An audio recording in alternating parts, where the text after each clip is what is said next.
Now we've got a great progressive candidate in studio that I want to talk to. So Sameena Mustafa or Mustafa. I have a cousin named Mustafa. Okay. And I still can't say it right. Okay. All right, sorry. Founder of Turkey, Mustafa Kemal Ataturk. I know, right?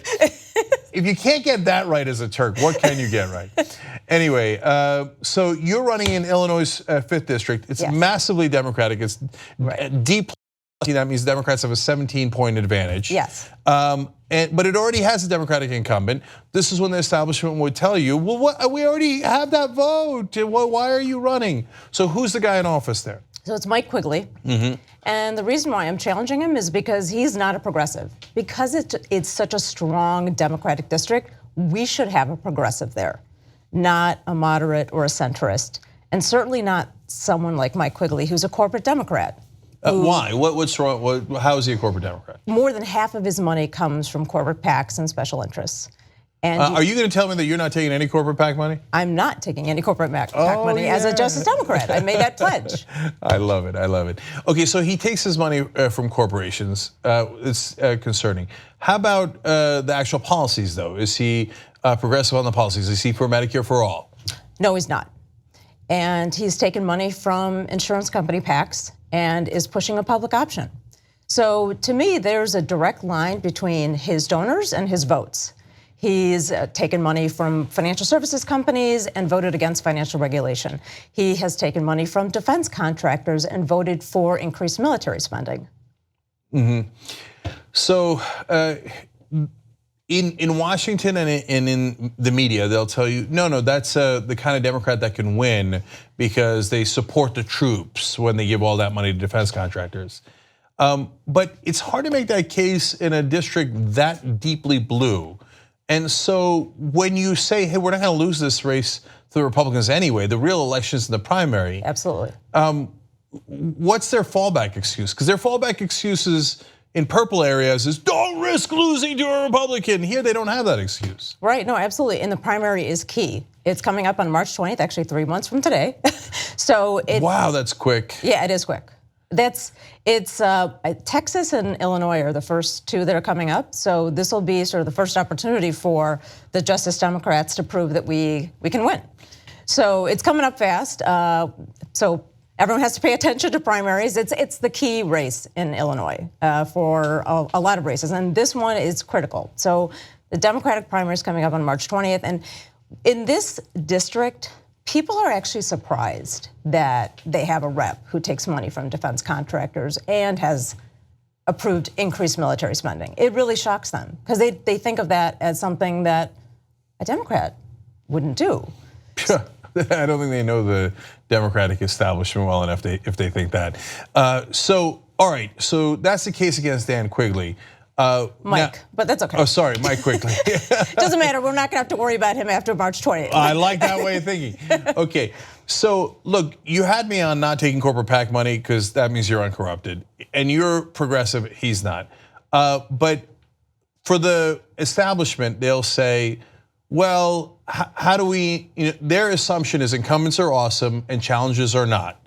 So what's the case for your candidacy as to why you would be the better congressperson? Absolutely. So I have been part of the community. I've lived in the district for over 30 years.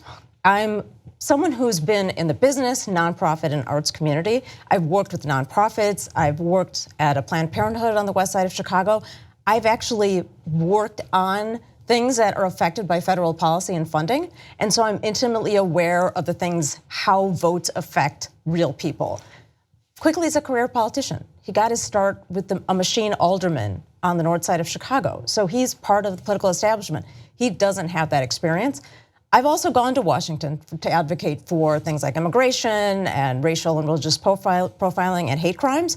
And so I know the kind of advocacy that's required. I've talked to the nonprofits and advocacy groups that work on these issues. And for them, he is absent on a number of issues. Important things that affect voters like Social Security, a living wage. These are the issues that people care about. So on economic issues, he is off the mark. Are you for Medicare for all? Yes. Are you for $15 minimum wage? Yes. Money out of politics? Yes. College for all? Yes. All right, I'm sold. Okay, so first Move of all, to the 5th District before March 20th. Wouldn't it be amazing to have actual progressives represent you in deeply blue districts? Why do the Republicans get to pick insane right-wingers in their districts, but when we go to do it, they're like, no, don't risk progressives. There's no risk here. It's a 17-point advantage for Democrats and with a Democratic wave coming. So let me show you the links here. Let's put up the links for Sameena here.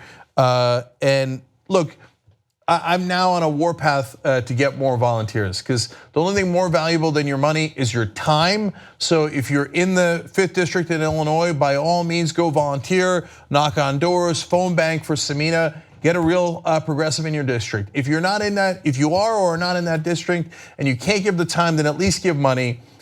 Make sure that you donate because the non-corrupted small donor campaigns need the small donors. Otherwise, they won't have enough oxygen to win. Yeah. So by the way, so let's talk about that for a second. What do you do with the money? So the people donate to you and what does it go to?